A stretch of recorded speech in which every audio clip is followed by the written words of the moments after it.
그럼 사업용 토지와 비사업용 토지의 가장 큰 차이라고 한다면 무엇일까요? 바로 양도소득세입니다. 사업용 토지와 비사업용 토지는 과세 표준에 따라 세율이 다른데요. 1200만 원 이하는 각각 6%, 16%, 1200만 원 초과, 4600만 원 이하는 각각 15%, 25%로 자세히 보시면 비사업용 토지가 사업용 토지보다 10%가 더 부과되는 것을 알 수가 있죠. 물론 소득세는 누진 적용을 하기 때문에 예를 들어 6억 원이라는 양도 차익이 발생했을 때 5억 초과분의 부분만 50%가 되는 구조입니다. 하지만 그래도 사업용 토지에 비해서 10%씩이나 높기 때문에 무조건 사업용 토지로 인정을 받는 것이 좋겠죠. 안녕하세요. 오늘 오픈마인드 채널에서는 사업용 토지와 비사업용 토지에 대해서 알려드리려고 하는데요.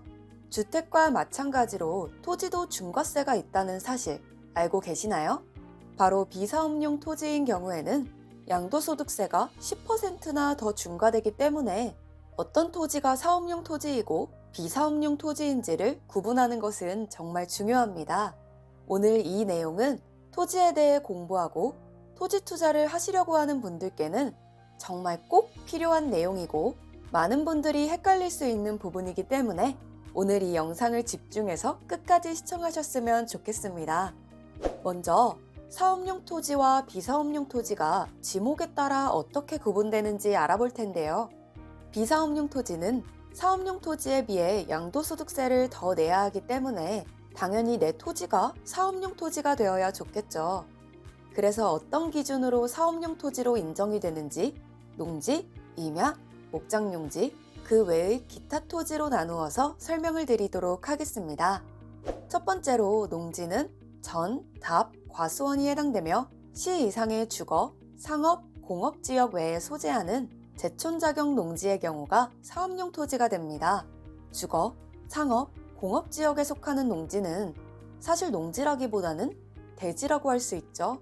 그리고 제촌이라는 부분은 거주지와 농지 소재지가 행정구역상 연접한 곳에 있거나 혹은 30km 이내에 있으면 됩니다. 또한 근로소득과 사업소득을 합쳐서 3,700만 원 미만이 되어야 하고 다음으로 임야는 제촌하는 자가 소유하는 임야로 말 그대로 자신이 거주하는 시군구에 연접한 토지이거나 주소지에 30km 이내에 임야가 있는 경우죠.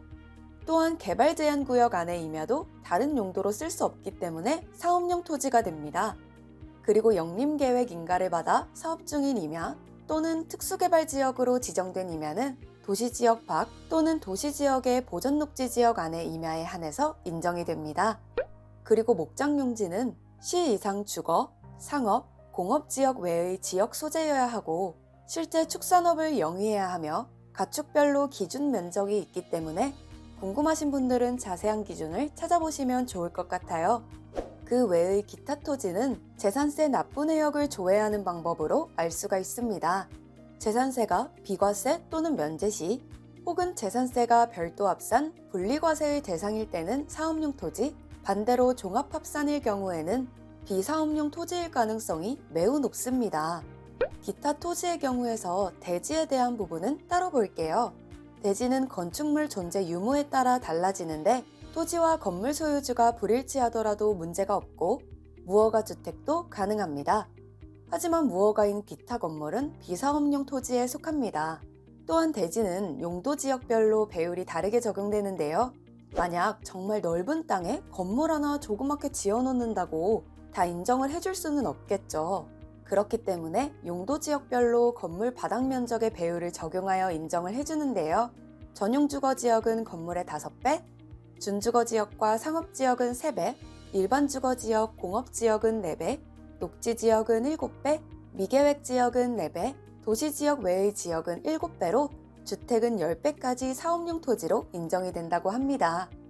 대지 중에서도 나대지에 대해서 좀 더 자세한 사례를 통해 알아볼게요. 첫 번째로 무주택자가 보유한 나대지, 약 200평 이내의 토지는 사업용 토지가 됩니다. 자세히 보자면 양도일 직전 2년간 주택을 소유하지 않은 1세대가 소유한 한 필지의 나대지로서 주택 신축이 가능한 660제곱미터의 토지는 중과 대상이 아닙니다. 두 번째로 건물 멸실 후의 나대지인데요. 건축물이 멸실된 날부터 2년 동안은 사업용 토지에 해당합니다. 하지만 무허가 주택은 해당이 되지 않는다는 점을 기억하시면 좋을 것 같아요. 세 번째로 환지 후의 나대지입니다. 표를 보시면 시기에 따라 제촌작용, 지주의 부재로 판단할 수 있는데요. 농지 취득일로부터 사업 시행 인가일까지는 제촌작용에 속한다면 기간을 인정받을 수가 있습니다. 사업 시행 인가일로부터 사업 완료까지는 대지로서는 어떤 행위를 할 수가 없기 때문에 모두 인정을 받을 수 있고요. 사업을 완료 후에 2년 이내까지도 기간을 인정받습니다. 하지만 2년이 지난 후에는 건물의 신축 여부를 판단하여 건물이 있으면 인정이 되는데 전체 기간에서 동그라미에 해당하는 기간이 60%가 넘으면 사업용 토지가 됩니다. 그리고 가장 중요하게 기억해야 할 부분이 바로 기간 기준입니다. 앞서 말씀드렸던 경우들과 기준들을 이 기간에 맞춰서 생각하셔야 하는데요. 양도일 직전 3년 중 2년, 양도일 직전 5년 중 3년, 혹은 전체 보유기간 중 60% 이상의 기간을 충족하셔야 모든 기준들이 적용이 되어 사업용 토지가 되는 것임을 꼭 기억하셔야 합니다.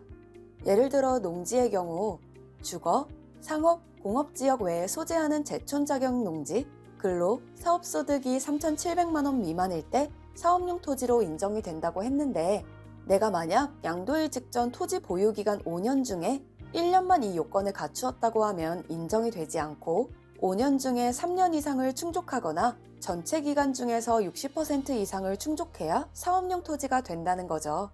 그럼 사업용 토지와 비사업용 토지의 가장 큰 차이라고 한다면 무엇일까요? 바로 양도소득세입니다. 사업용 토지와 비사업용 토지는 과세 표준에 따라 세율이 다른데요. 1200만 원 이하는 각각 6%, 16%, 1200만 원 초과, 4600만 원 이하는 각각 15%, 25%로 자세히 보시면 비사업용 토지가 사업용 토지보다 10%가 더 부과되는 것을 알 수가 있죠.